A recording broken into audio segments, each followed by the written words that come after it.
গুবলুকে breakfast দিয়ে আর lunch ready করে আমি চলে গেলাম গুবলুর দিদির ইউনিভার্সিটিতে। তো আজকে তোমরা এই ভিডিওতে সেটাই দেখবে।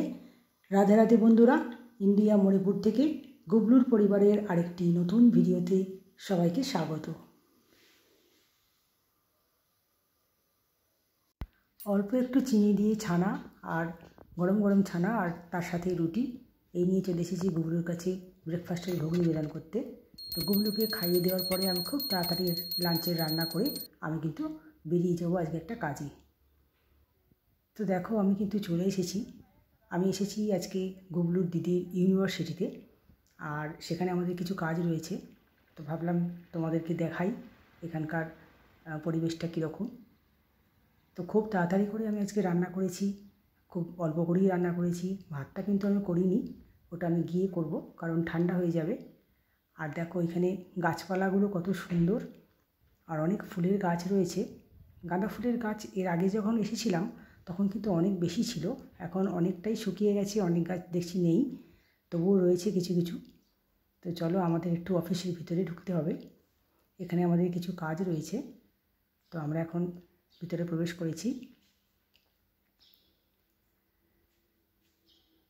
আর দেখো এখানে কিন্তু সরস্বতী মাতাও রয়েছে।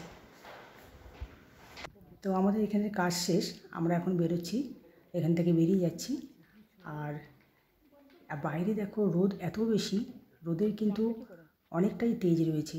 এখন দিনের বেলায় সোয়েটার লাগছে না ঠিকই, কিন্তু তাপ চলে যাওয়ার সঙ্গে সঙ্গে, মানে সূর্যের রোদ যাওয়ার সঙ্গে সঙ্গে যখনই সন্ধে হয়ে যায় তখনই কিন্তু বেশ শীত করে, আর তখন কিন্তু সোয়েটার ছাড়া বাইরে তো মোটেই বেরোনো যায় না, ঘরের মধ্যে তবুও চলে।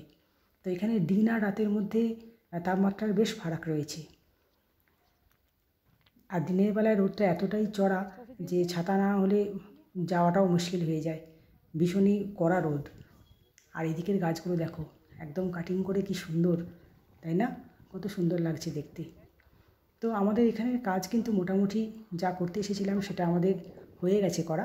এখন আমরা খুব তাড়াতাড়ি বাড়ি ফিরে যাব, কারণ অনেকটাই লেট হয়ে গেছে। আর বাড়ি ফিরে গিয়ে আমি চটপট ভাতটা তৈরি করে তোমাদের সাথে আমি আবার দেখা করব গুবলুর লাঞ্চ নিয়ে। তো চলে এসেছি গুবলুর লাঞ্চ নিয়ে। মুগের ডাল, বেগুন আলু একসাথে ভাজা, স্যালাড, বাঁধাকপি, এটা সর্ষে বাটা দিয়ে চচ্চড়ি করেছি, আর ভাত তো আছেই, আর সঙ্গে ফল রয়েছে। তো অনেকটাই দেরি হয়ে গেছে, অলরেডি 3টে বাজছে। আর গুবলুর তো আজকে খুবই খিদে পেয়ে গেছে, বুঝতেই পারছো, অনেকক্ষণ খায়নি ও। তো ওকে চটপট খাইয়ে দিয়ে আমরাও খেয়ে নেবো, আমাদেরও খিদে পেয়ে গেছে। আর ওকে তাড়াতাড়ি খাইয়ে দিয়ে একটু ও রেস্ট করবে, আর তারপরে আমরাও খেয়ে নিয়ে রেস্ট করবো একটু। আর তারপর তোমাদের সাথে আবার দেখা হবে গুবলুর সন্ধ্যা পুজোতে। তো তাহলে পর্দা টেনে দিই, গুবলু খাওয়া দাওয়া করে নিক। তো রেস্ট করার পরে আমি এবার চলে এসেছি সন্ধে দিতে। আর আজকে তো বেশিক্ষণ রেস্ট করার টাইম পাওয়া যায়নি, কারণ অনেকটাই লেট হয়ে গেছিলো। রেস্ট করতে করতে প্রায় 4টে সাড়ে 4টে আমার টাইম লেগে গেল আর এই সব কিছু শেষ করতে কাজ। তো সারাদিন গুবলুর দিনটা আজকে এইভাবেই কেটেছে, আর আমাদেরও দিনটা গুবলুর সাথে এইভাবেই কাটলো। তো ভিডিওটা আজকে এই পর্যন্তই ছিল, আবার দেখা হবে অন্য কোনো ভিডিওতে। তো আজকের মতো টাটা বন্ধুরা।